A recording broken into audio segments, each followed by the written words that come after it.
Hey, welcome to Northumberland Zoo on YouTube. My name is Maxine and I work here. Now today we are ready for the next leg of the tour. I'm not sure if we're going to get around the whole zoo today, but we'll see how we get on. But last week I left you at Lemur Woods, and the first thing we're going to be looking at today is quite possibly one of our most popular exhibits, the raccoons. And they are already up and about this morning. Down here we've got Edna. And up on the platform there is Ranger. So these are two of our females. So the raccoons is one of our most popular exhibits, not only for our visitors but also for our snow leopards, who's sitting there watching. There is Neva sitting there and watching the raccoons this morning. But this is one of the largest raccoon enclosures in Europe. You can see they've got a huge oak tree here and a lovely big hawthorn here at the front, which they love to spend different times of the year in, obviously harvesting the nuts from the trees, but also like chewing on the buds as well.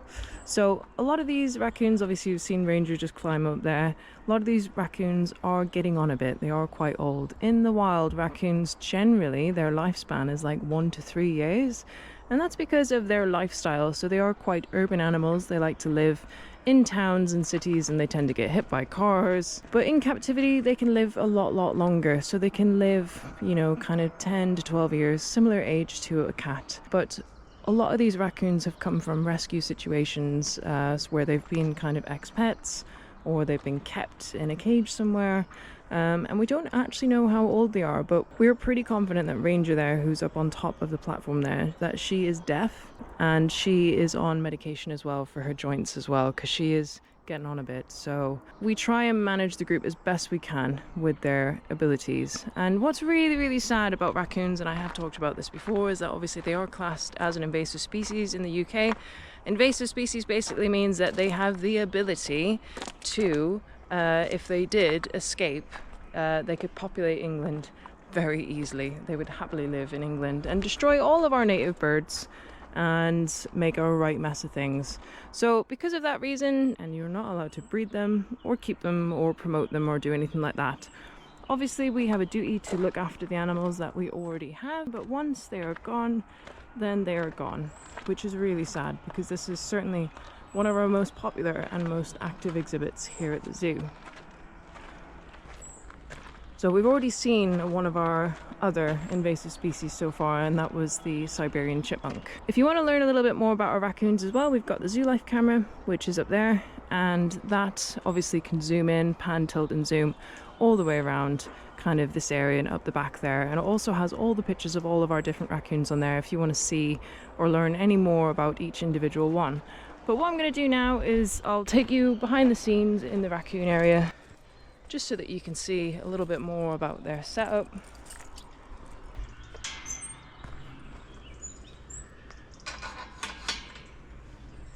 So raccoons is one of the first animals that we actually kept at the zoo.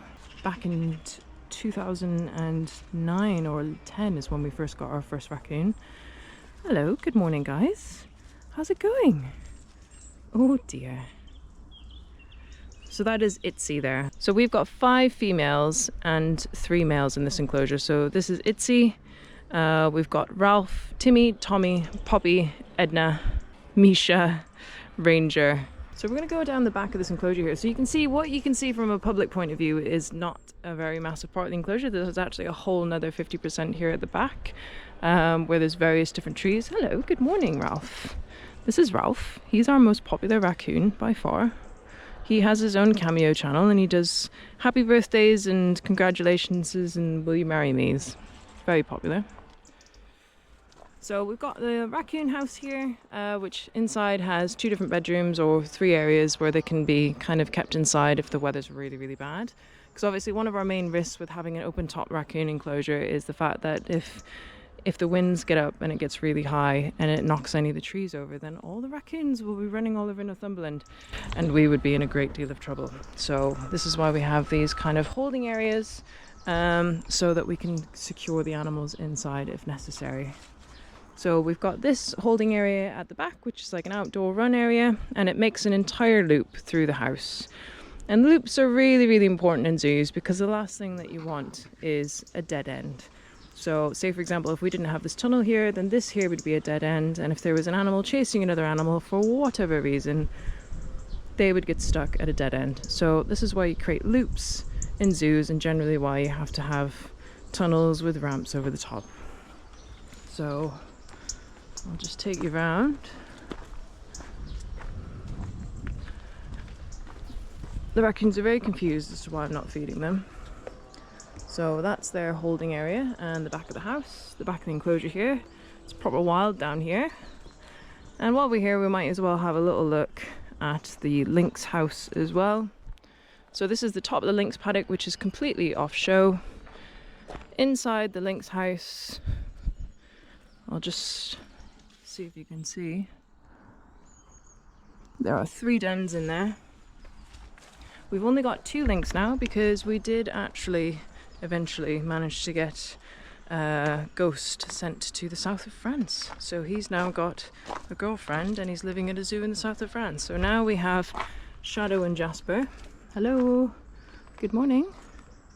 So we've got 2 holding areas here. There is Jasper over there. Jasper is the one with the wonky ear.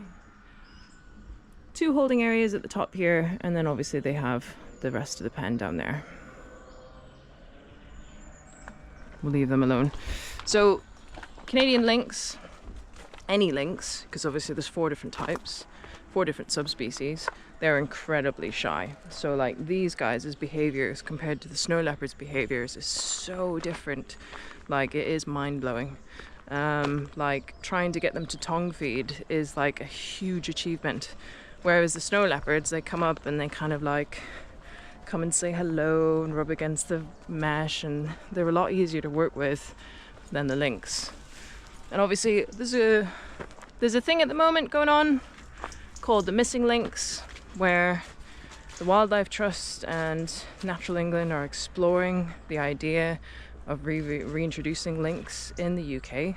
And there's a lot of people out there, understandably, that are concerned about this, because I mean we haven't had like a predator living in the UK for a very long time. They used to live here, and people are worried that they're gonna be in danger or their pets are in danger. But lynx are so shy. Like out of all of our animals at the zoo here, if the lynx got out, we would never see them again. Whereas if the snow leopards got out, that'd be a major concern because they're so confident they come towards the people. The Canadian lynx would just disappear. So I doubt anybody would ever see them once they were released, if it was to go ahead, but I'm very, very skeptical on that one. Just because I think it's just too much of a dramatic change for the British public. But what do you think about reintroducing lynx in the wild? I think it'd be amazing. Right, so that brings us lovely onto our next exhibit. This is the snow leopards. So here we have got Neva, and she's enjoying a little morning raccoon. So this enclosure was built in 2020, which was kind of coming out of lockdown. And we've actually got a few different plans to change this viewing area here, which we're hopefully going to do this year. So next year, when we do the tour video again, this is going to look totally different. So I'll share those plans with you once we get to it.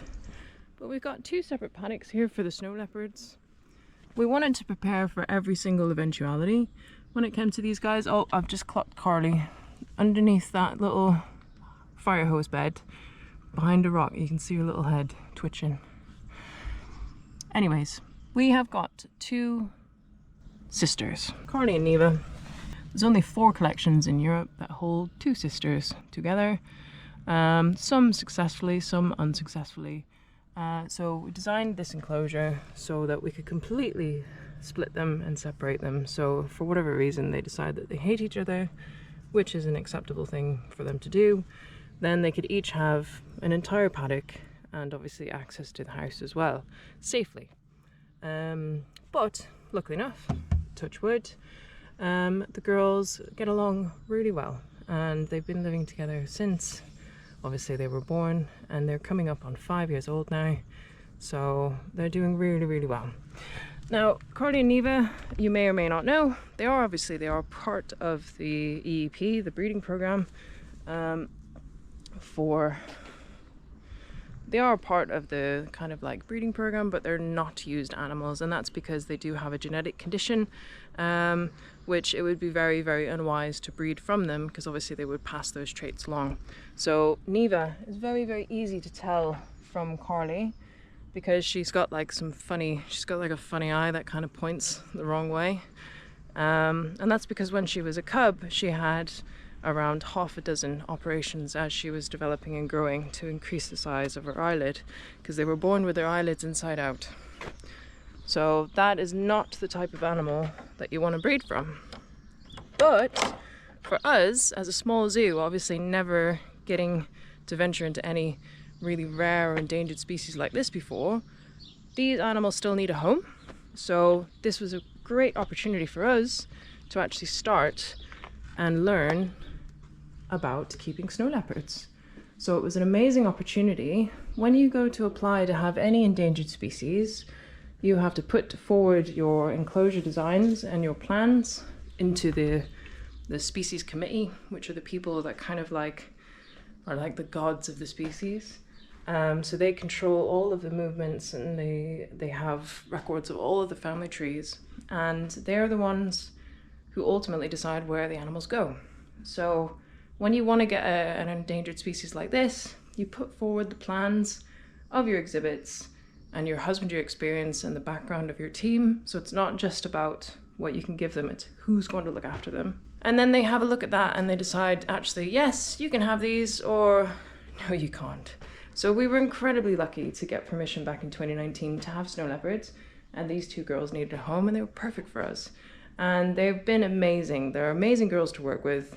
The team have gotten really, really close with them. We managed to voluntarily inject them a few weeks ago with their yearly vaccines, which basically means that we didn't have to knock them out in order to inject them, which is generally what you have to do, or you have to dart them. So the team have trained them to present themselves along the mesh so that you can just hand inject them, which is amazing. So this is one of the largest, if not the largest, indoor on-show den in the UK. And this was like one of the best kind of like risks that we took, because we were like, we don't know if the snow leopards are going to spend a lot of time indoors, and there's a lot of zoos that don't have this, but we'll try it anyways. And it's been brilliant. So the building is naturally quite cool, which the snow leopards love, and they love climbing and bouncing and jumping around in here. So it's just great fun to watch.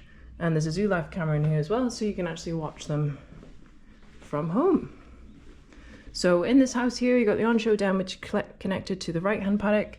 And then in there, you've got 2 off-show dens and a cubbing den, because of course, the future plans would be to have a breeding pair. But our responsibility is to these girls now. But if there was an opportunity for a breeding pair to come up, then we have the setup ready to go. But in the back there are 2 different dens and a cubbing den, which are connected to the left-hand pen. But at the moment, just like the raccoons, it's in a massive loop. So if for whatever reason the girls wanted to get away from each other, or they were chasing each other, then they could obviously just go in a massive loop and run away. So we'll just have a quick look at the left-hand side pen, and again our plans are going to be changing with this as well, just so we can open this up a bit more for viewing. You know, this this is one of those classic things with zoos. When you're developing zoos, is like you only have so many people and you cater to those people that you have. And you know, at the time when you design things, build things, you're like, this is loads of viewing space, this will be amazing.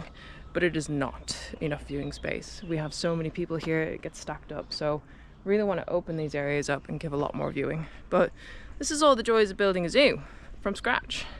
You just don't know. And in hindsight, you know, we would have like placed buildings slightly far apart from each other and like done other things like that. But now they're here, we have to work with what you've got.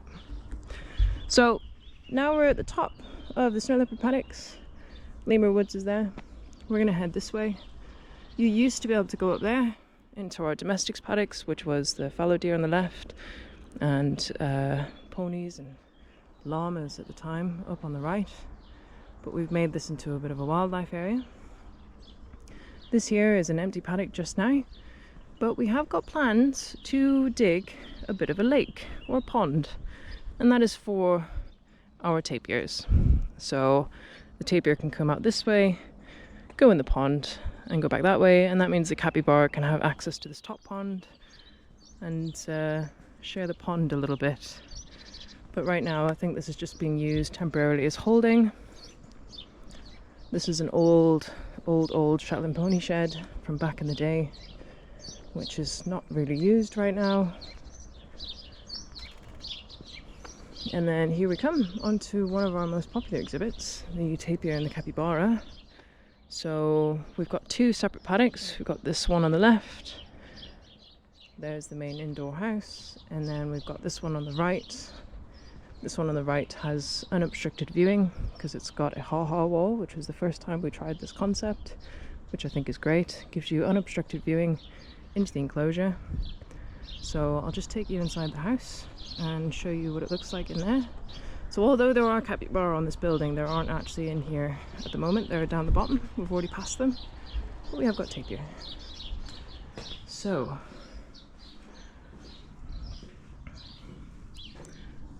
aha, we have got a Tobias. I don't know if you can see him, but he is down there enjoying life. He's waking up.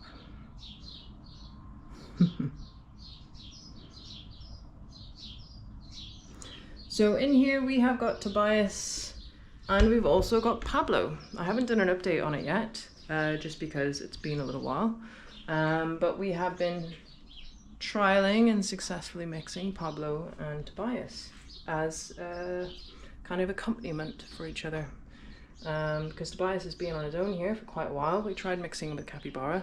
He's not very keen on Capybara. He's a little bit scared of them, actually. So we really wanted to get him a like-for-like friend. So Pablo is here to keep him company. But obviously the end goal would be nice to have a female friend for him, someone who's a little bit more of a friend. But we'll just see how that goes. But for right now, Pablo is doing great. So if you ever see our tapir, Tobias is easy. He's got a very, very white beard. And then you've got Pablo, which I can't see at the moment, but he's all chocolate coloured. So he has no white on him at all. So they do look very different. But they've got this indoor pool, which looks a bit of a mess at the minute. But of course, tapirs and capybara, they poop in water. So this is basically, it is an indoor pool, but it's basically a toilet. And then at the back there are two dens, one with different access into different paddocks, so that we have a lot of flexibility with who has access to what. And of course you can create a loop as well, again. So if they're chasing each other for whatever reason, then you can have opportunities to separate them easily. So it's all about management.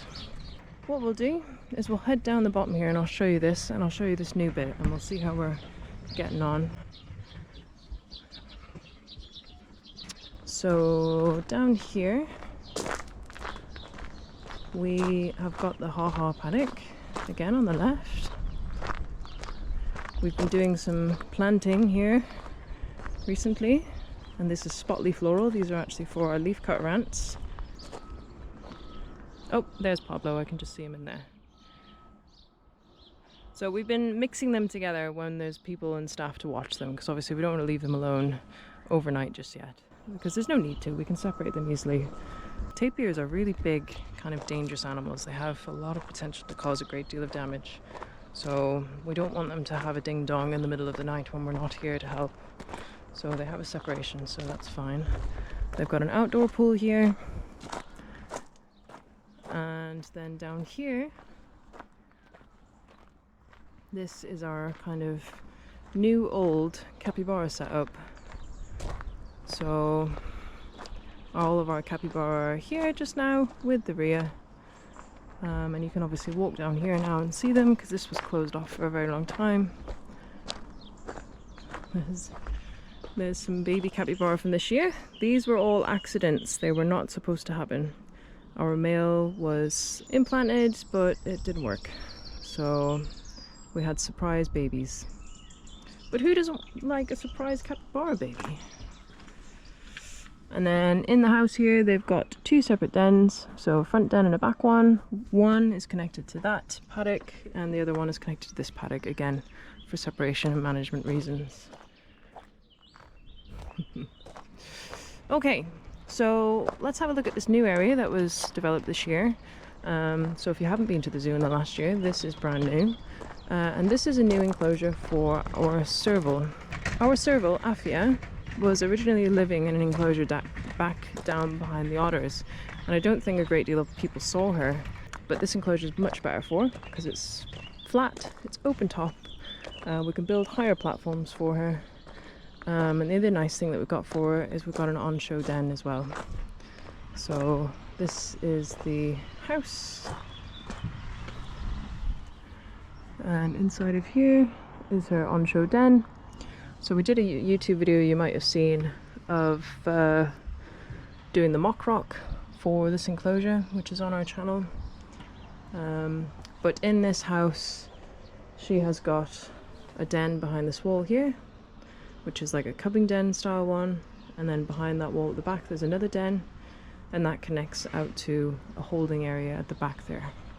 I'm not going to take you and show you in this one, just because Afia is a very special cat, and she has been hand reared, so her behaviors are a little bit unusual. She can be really hyper aggressive towards people, and that's generally what happens when you have hand reared animals. So we don't work in with her, everything is protected contact completely. But yeah, so there is a holding area at the back there as well. But she's doing really well. She actually really enjoys coming out on this paddock. She hangs out on that hammock that the keeper's made for her. And yeah, it's a really nice exhibit for her, but she's clearly still in bed just now. Right, and I think we'll finish off at this new enclosure here. So this is another newer one that appeared in the last year, which is our African Grey Parrots. Now, for those of you who have followed the channel for quite a while, you'll know why they are here. We've got a little indoor viewing area for them just now. So once upon a time, the African Grey Parrots were in our giant parrot house. And then avian bird flu hit, and we had to close that birdhouse for like an entire year, and the parrots were so sad that no one had come to visit them. So we decided that it would be great if we could build them an outdoor area so they can shout at people 24 hours a day, and animals, and see people all the time. Yes, you don't get to walk in with them, but obviously that did require an additional member of staff as well to man them because they're naughty.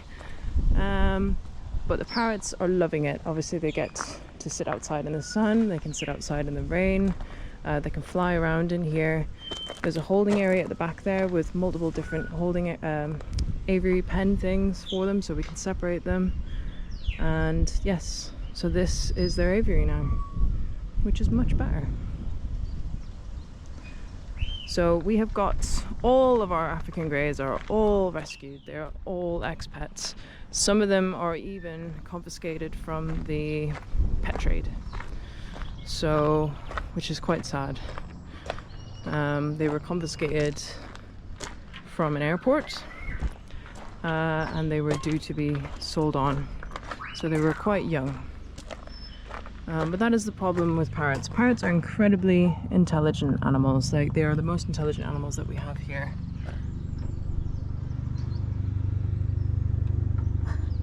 They're the most intelligent animals that we have here at the zoo, and they need a great deal of attention, and they need a lot of stimulation, or else they start getting very destructive and they can be very dangerous. So that's why people end up abandoning them. Hello. Hello. You alright? You? Yeah, good. Do you mind if I just have a quick look around in there? Yeah, of course. It's fine. This is Kaz. Hello. Playing parrots and music this morning. Oh, cool. Hello. How's it going, guys? Hi. How's it going? So, we've got our 3 dens here, which they obviously all enjoy hanging out in and destroying. Hello. Good morning. Good morning. Good morning. Obviously, with them all having different backgrounds and different rescue stories, they all have different repertoires. So some are really, really good at whistling, and others are really, really good at talking. So there is one where if you knock on the wood... Good morning. No, he's stuck on good morning. That's fine. Good morning's a very nice thing to say. Thank you.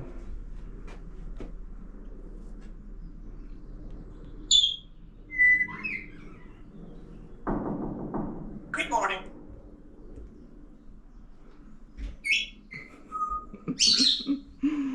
Right, well, I think that's a great way to end the video, the end of the tour for today, and it leaves us in a really nice position actually. So basically, really sorry we didn't make it to the guinea pigs today, but I'm pretty sure we've done enough for one day. So next week we will start off at our famous Hog Springs guinea pig village, and we'll take a walk around our domestics area and see some of our domestic animals. I really hope that you enjoyed this leg of the tour. Do you have a favourite part of the tour so far? Let me know in the comments if there's a particular area that you enjoyed the most. And if you haven't done already, do remember to like this video and subscribe to the Northumberland Zoo YouTube channel. And I shall see you very soon.